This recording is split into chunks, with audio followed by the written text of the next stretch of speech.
Hello, and welcome to the Christ and Culture webcast. I'm your host, Taylor DeSoto. So today I'm going to do something a little different, more on the culture side of things. Politics. The debate was last night, and a lot of people have some interesting opinions, but I wanted to try to give maybe a an analysis of what was actually going on. So initially, I watched the debates and was kind of like, man, this is a train wreck. I thought that the whole thing was just a dumpster fire, essentially.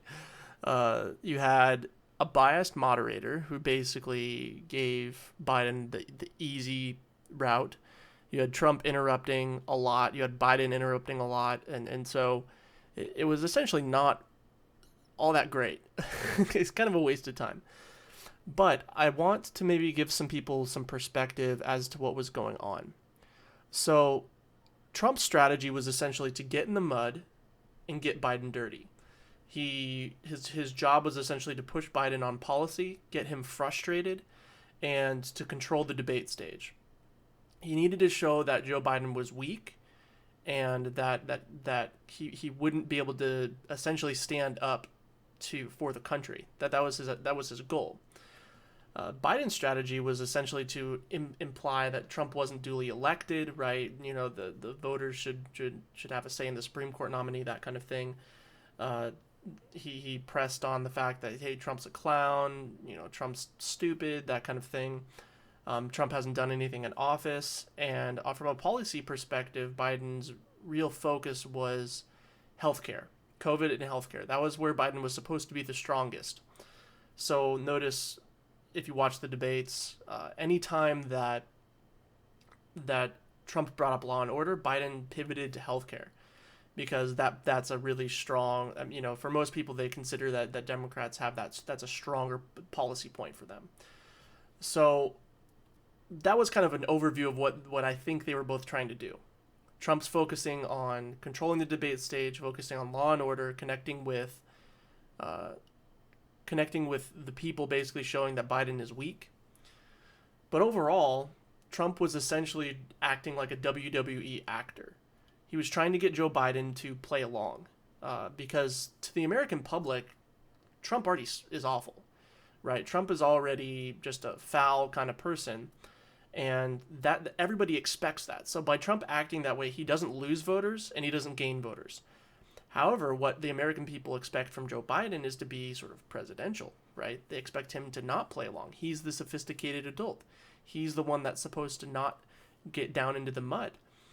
Unfortunately for Joe Biden got in the mud. He told Trump to shut up, called him a clown, kind of laughed, and like every 5 seconds was very dismissive. Really not a good look if you're trying to be presidential. So it worked. Biden got in the mud with Trump. And so from a strategy perspective, Biden kind of touted all the mainstream media narratives, many of which have been debunked or at least qualified as misleading. And that really only appeals to Biden's base, right? He's not winning any new voters by just touting the mainstream media. In fact, the undecided voter and the moderate probably really doesn't like that. So he didn't win any votes there. So if Biden's goal was to win the fence sitters, he didn't employ the right strategy. He should have given a rope to Trump and let Trump hang himself with it. Let Trump be bombastic. Let Trump really talk more than he should, and let Biden maintain the semblance of being presidential. But he got in the mud with Trump and got really dirty. And Biden's goal should have been to win the fence sitters, the undecided, because arguably that's who's going to sway the election one way or another. Biden should have been focusing on that. He shouldn't have been pandering to his base. He should have convinced the middle of the road that he was worth their vote, and I don't think he did that.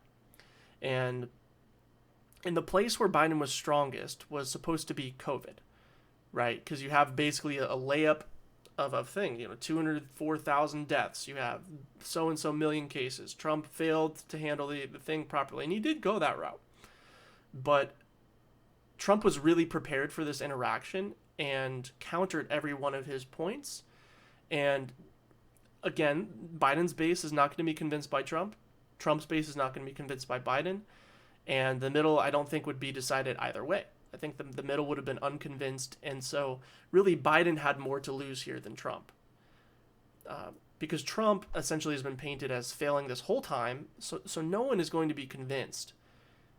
No one is going to be convinced now that Trump did a bad job at COVID. You already have your mind made up on that. So Trump did really well in that he actually pressed policy really hard. He grilled Biden on the Green New Deal, on Antifa, on packing the courts, and shutting down the economy. He pressed Biden on his corruption while he was in office for 47 years and pressed on Hunter Biden. Now, from a strategical perspective, the Hunter Biden thing was purely to get Joe Biden rattled. That was the purpose of that. And it worked. So, whoever was preparing Biden for this debate should have told Biden that this was going to happen. Don't react. Don't even respond. Pivot. And Biden got in the mud. Again, the people that Biden was supposed to be winning, I don't think he employed. And Biden has much more to lose in the debates than Trump. Trump's public perspective is already painted. There's not a single person that I know of, at least, that doesn't have a very strongly formulated opinion of Donald Trump. Now, people also have a strongly developed opinion about Biden. He's presidential. He was Obama's vice president. He has a pretty good public image in the middle. But what's really unappealing to the middle is when they see Biden getting in the mud with Trump and playing just as dirty as Trump. And I'm seeing some opinion polls that are saying a lot of undecided voters, because of the first debate, are now not voting at all. So you potentially have a lot of undecided voters who are kind of maybe default swinging towards Biden, like, if I vote, I'll just vote Biden, to not voting at all, which actually plays in Trump's favor. So some more opinion polls that are interesting to note is that Telemundo saw something like 67% of its viewership saying that Trump won. Think the Hispanic vote. That's a very, very important demographic this election. And then CNN kind of, obviously they're going to be in favor of Biden, but even then, in between the lines of their analysis, they were just kind of like, that was awful. That was a dumpster fire. And kind of intimating that Biden didn't win. They basically are saying, we don't need any more debates. And when they say that, that basically means they think that Trump is going to continue walking all over Biden and making him look weak. So some final notes. I don't think Trump did well in a couple places. I think that Trump should have chosen his interruptions much better. I think he should have given Biden a rope to hang himself with, because Biden, his pedigree, so to speak, his history is awful. There's so much to talk about with Biden, and if you just let him talk, people will see. He has trouble talking sometimes. People will see who Biden is, and instead, Trump interrupted a lot. And again, I don't think that really damages Trump, because people have their mind made up about him. This is how he acts. So I don't think it hurt Trump, but it definitely pulled Biden into the mud with him, though as a conservative, I would have liked to see the president acting a little more presidential. Another thing is that many fence sitters found the debates very entertaining. So, which doesn't equate to voter turnout at all. But I think a lot of people watched this as it was, entertainment. I don't think anyone went into this debate trying to change their mind on policy or who they were voting for. And so the sentiment of being entertained might stick with people and overall give Trump potentially some enthusiasm. I'm not sure exactly. And then my personal opinion is I don't think the debate was really good. I didn't enjoy it. But I do think that if Trump's goal was to simply show the American people that Biden is just as muddy as him, then he potentially does a couple things. He causes a lot of people to actually be disinterested in voting altogether in the middle, the fence sitters, and just say, I'm going to sit this one out. I don't like either of them, which hurts Biden. Another thing it does is that it shows, when he pressed, I lost my train of thought there. When Trump pushed Biden on policy, Biden either lied, like pertaining to the Green New Deal. On Biden's website, it says that he's all about the Green New Deal. And so there's a lot of fact checking that's going to come out. Trump said the same thing he's been saying for the last year. He didn't say anything new. And so there's nothing to fact check on the Trump side. It's already fact checked. However, Biden said a lot of things that if you're not a part of the Biden base, it's going to get fact checked and could potentially win some of the middle. Overall, I don't think that the debate really changed anything for people. It was entertaining. I think we all know that Donald Trump is bombastic. We all know that he's going to act that way. He's basically a pig in mud. And I think, unfortunately for Biden got in the mud with him. And that only can hurt Biden. Biden was the one. Biden had everything to lose in that debate. Public perception of Trump is already, it is what it is. You either love him or you hate him. There's no one really indifferent about Donald Trump. However, Biden, there's a lot of questions. He's not very public facing. He doesn't really have a lot of public appearance. So there's probably a lot of people that are like, how's Biden doing? Where's his mental health at? And he was very lucid. I don't think that the accusation of senility or whatever could really land, because I think Biden was pretty there last night. However, he played Donald Trump's game, and Donald Trump wins at Donald Trump's game. So overall, I think if you look at it from a technical perspective, I think Biden lost. Me as just an average conservative Christian, I didn't like any of it. I think it was a dumpster fire. I would have liked to see a civilized debate on policy. That's not really what happened. There wasn't a lot of meaningful interaction. You could blame Chris Wallace, you could blame Biden, you could blame Trump. There's a lot of critiques to be passed around on every side. But I think from like a political perspective, I think Biden lost. And